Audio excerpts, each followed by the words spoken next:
శ్రీ చౌడేశ్వరీదేవి మాంత్రిక జ్యోతిష్యాలయం ప్రముఖ జ్యోతిష్యులు కాళికాదేవి ఆరాధకులు ప్రధాన తాంత్రిక శ్రీ ఎంకే శాస్త్రి గారు. స్త్రీ పురుష వశీకరణం 100% గ్యారంటీ. మీకు ఎటువంటి సమస్యలు ఉన్నా కాళికా దైవశక్తి పూజల ద్వారా పరిహారం చేయగలరు. అధికారం చేతిలో ఉంటే చాలు, ఇక ఆడిందే ఆట పాడిందే పాట అన్నట్టు తయారైంది అమెరికా పరిస్థితి. మన పెద్దలు ఊరికే అనలేదు, పిచ్చోడి చేతిలో రాయుంటే ఎవరి తల పగులుతుందో వాడికే తెలియదు అని. ఇప్పుడు వైట్ హౌస్లో ఉన్న డొనాల్డ్ ట్రంప్ మామ తీరు చూస్తుంటే అచ్చం అలాగే ఉంది. చేతిలో పవరుంది గదా అని ప్రపంచాన్ని ఫుట్బాల్ ఆడుకుంటున్నారు. సినిమాల్లో హీరోలకు తిక్క ఉంటే లెక్క ఉంటుంది అంటారు, కానీ మన ట్రంప్ మామకు తిక్క మాత్రమే ఉంది. ఆ లెక్క మాత్రం ఎవ్వరికీ అర్థం కావట్లేదు. నోరు మంచిదైతే ఊరు మంచిదవుతుంది అంటారు, కానీ ఈయన నోరు విప్పితే చాలు ఏదో ఒక దేశానికి 3 చెరువుల నీళ్లు తాగిపిస్తున్నారు.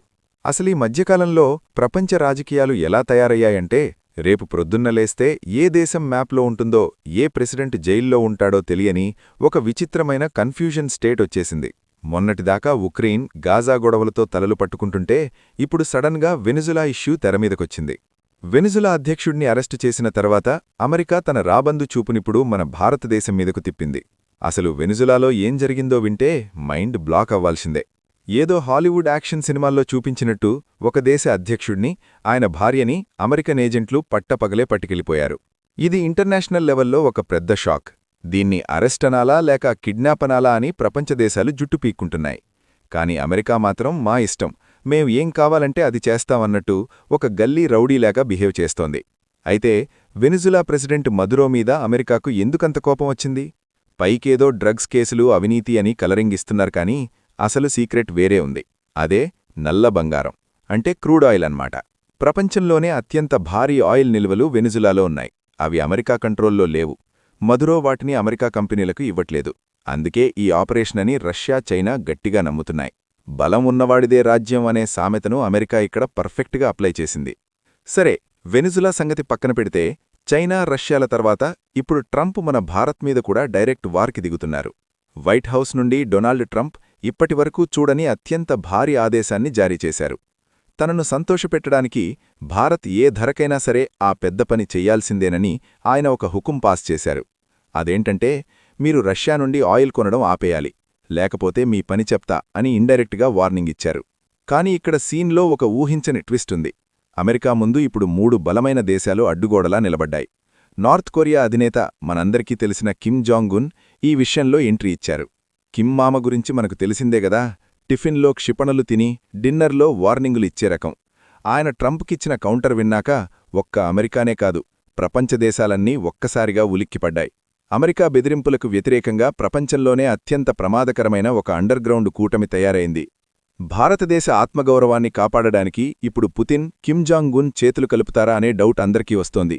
అసలు కిమ్ జాంగ్ ఉన్కి వెనిజులాకి సంబంధమేంటి అని మీరడగచ్చు. ఇక్కడ లాజిక్ ఏంటంటే, పక్కింటివాడికి కష్టం వస్తే మనం సాయం చేయకపోతే రేపు మనింటికి మంట అంటుకున్నప్పుడు ఎవడూ రాడు అనే భయం కిమ్కి పట్టుకుంది. ఈరోజు వెనిజులా ప్రెసిడెంట్ని లేపేశారు, రేపు తనని కూడా అలాగే చేస్తారని కిమ్కి ఫుల్ క్లారిటీ ఉంది. అందుకే ఆయన తన హైపర్సోనిక్ మిసైల్స్ని రెడీ చేసి పెట్టాడు. వెనిజులా జోలికి వస్తే బాగోదని అమెరికాకు వార్నింగ్ ఇచ్చాడు.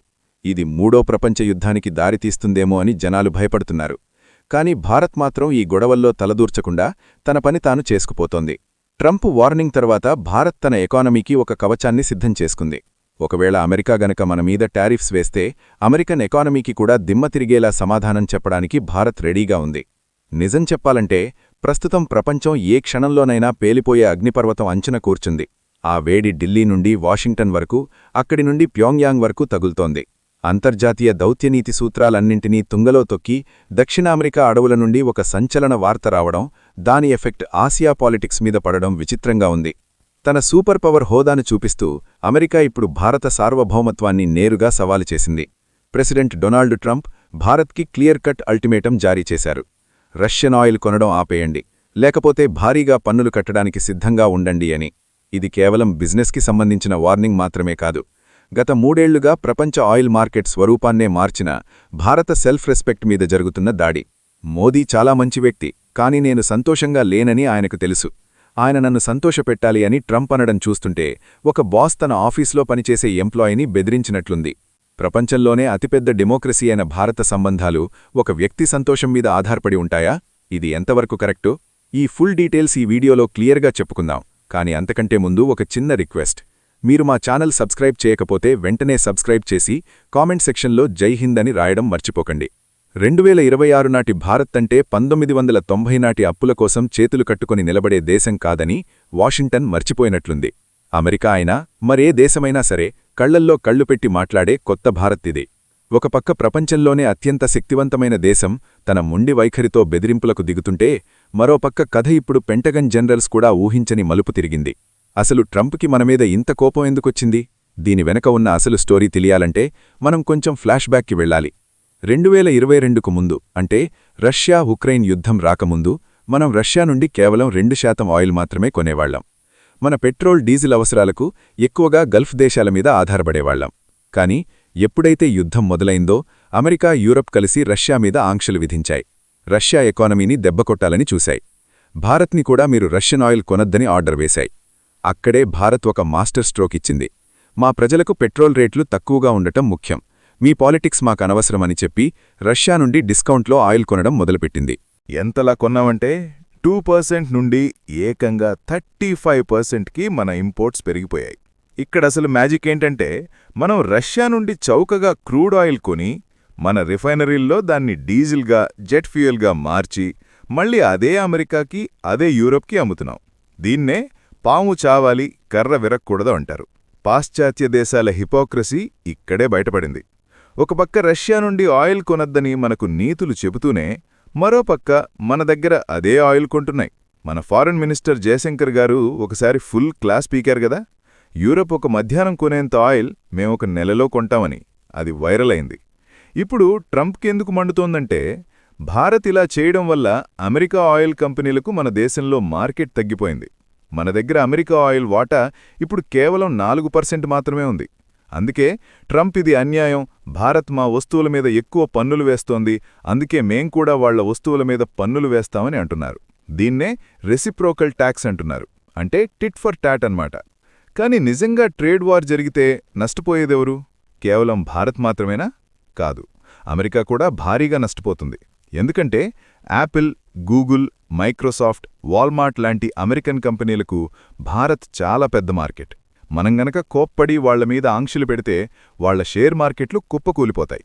అమెరికన్ కంపెనీలు మన దేశంలో బిజినెస్ చేయడం కష్టమైపోతుంది. ట్రంప్ గారి మైండ్ సెట్ ఎలా ఉంటుందో చెప్పడానికి ఇంకో ఉదాహరణ చెప్తాను. ఈయనకు రియల్ ఎస్టేట్ పిచ్చి ఎక్కువ. మొన్న మధ్య గ్రీన్లాండ్ అనే ప్రాంతాన్ని కొంటానని అన్నారు. అది డెన్మార్క్ దేశానికి చెందిన ఒక మంచు ప్రాంతం. అక్కడ అరుదైన ఖనిజాలున్నాయి, అవి చైనాని కౌంటర్ చేయడానికి పనికొస్తాయని ట్రంప్ ప్లాన్. డెన్మార్క్ ప్రధాని మా దేశం అమ్మకానికి లేదు అని చెప్తే ట్రంప్కి కోపం వచ్చి ఆవిడ్ను నాస్టీ అంటే అసహ్యంగా ఉంది అని తిట్టారు. సొంత ఫ్రెండ్ లాంటి దేశాన్నే ఇలా ట్రీట్ చేస్తే ఇక భారత్ పరిస్థితేంటి? అందుకే రష్యా, చైనా, నార్త్ కొరియా అన్నీ ఒక గ్రూప్గా ఫామ్ అయ్యాయి. అమెరికాను నమ్ముకుంటే కుక్కతోక పట్టుకుని గోదావరి ఈదినట్టే అని వాళ్లకు అర్థమైపోయింది. ఈ జియోపొలిటికల్ గేమ్లో భారత్ పొజిషన్ చాలా ఇంట్రెస్టింగ్గా ఉంది. మనం ఎవ్వరి గ్రూప్లోనూ లేము. దీన్నే స్ట్రాటజిక్ ఎటానమీ అంటారు. అంటే మన సొంత నిర్ణయాలు మనమే తీసుకుంటాం. రష్యా నుండి ఆయిల్ కావాలంటే కొంటాం, అమెరికా నుండి టెక్నాలజీ కావాలంటే తీసుకుంటాం. ఈ బ్యాలెన్సింగ్ గేమ్ ఆడ్డం అందరికీ సాధ్యం కాదు, కానీ మోదీ గారి టీం దీన్ని సక్సెస్ఫుల్గా చేస్తోంది. అయితే ట్రంప్ బెదిరింపులు నిజమా లేక డ్రామానా?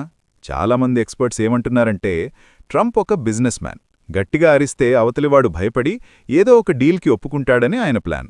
బహుశా భారత్తో ఏదైనా పెద్ద ఆయుధ ఒప్పందమో లేదా ట్రేడ్ డీల్ కోసమో ఇలా బెదిరిస్తున్నారని అంటున్నారు. ఇక్కడ ఇంకో పెద్ద పాయింట్ ఉంది. డీడాలరైజేషన్ అంటే ప్రపంచ వాణిజ్యంలో అమెరికన్ డాలర్ వాడకాన్ని తగ్గించడం. అమెరికాకు ఉన్న అసలైన పవర్ దాని సైన్యం కాదు, దాని డాలర్. ఏ దేశమైనా ఆయిల్ కొనాలంటే డాలర్లోనే కొనాలి. దీనివల్ల అమెరికా ఎకానమీ స్ట్రాంగ్గా ఉంటోంది. కాని ఎప్పుడైతే అమెరికా ఆంక్షలు వాడడం మొదలుపెట్టిందో భారత్, రష్యా, చైనా లాంటి దేశాలన్నీ ఆలోచనలో పడ్డాయి. రేపు మన డాలర్లను కూడా ఫ్రీజ్ చేస్తే ఏంటి పరిస్థితి అని భయపడి ఇప్పుడు లోకల్ కరెన్సీల్లో రూపాయి, రూబుల్, యువాన్ బిజినెస్ చేస్తున్నాయి. భారత్ కూడా యుఏఈ నుండి ఆయిల్ని రూపాయల్లో కొంటోంది. ఇది అమెరికాకు అసలైన టెన్షన్. డాలర్ విలువ పడిపోతే అమెరికా కార్డుల మేడలా కూలిపోతుంది. ఫైనల్గా చెప్పాలంటే వెనిజువేలాలో Maduro arrest, Kim Jong Un nuclear warnings, Trump tariff బెదిరింపులు ఇవన్నీ చూస్తుంటే ప్రపంచం ఒక పెద్ద మార్పు దిశగా వెళ్తోందనిపిస్తోంది. ఒకప్పుడు అమెరికా చెప్పిందే వేదం, కానీ ఇప్పుడు పరిస్థితి మారింది. భారత్ ఇప్పుడు ఒక విశ్వగురువులాగా లేదా ఒక గ్లోబల్ పవర్లాగా ఎదుగుతోంది. మనకు కావాల్సింది మన దేశ ప్రయోజనాలు, మన ప్రజల క్షేమం. రష్యా నుండి 35% ఆయిల్ కొనడం అనేది కేవలం ఒక వ్యాపారం కాదు, అది భారత్ దమ్ము. ఎవరి బెదిరింకులకు లొంగకుండా మన దారిలో మనం వెడుతున్నాం. ట్రంప్ మామ ఎన్ని చెప్పినా చైనాని కంట్రోల్ చేయాలంటే ఆసియాలో భారత్ సాయం అమెరికాకు ఖచ్చితంగా కావాలి. కాబట్టి ఈ బెదిరింపులు తాత్కాలికమే. మురిగే కుక్క కరవదన్నట్టు ఈ మాటల యుద్ధం చివరికి ఒక సయోధ్యతో ముగిసే ఛాన్సుంది. కాని ఒక్కటి మాత్రం నిజం, భారత్ని తక్కువ అంచనా వేస్తే మాత్రం ఎవ్వరికైనా దెబ్బపడ్డం ఖాయం. మీరేమంటారు? ట్రంప్ బెదిరింపులకు భారత్ భయపడాలా, లేక తగ్గేదేలే అని మన స్టైల్లోనే సమాధానం చెప్పాలా? జై హింద్, జై భారత్.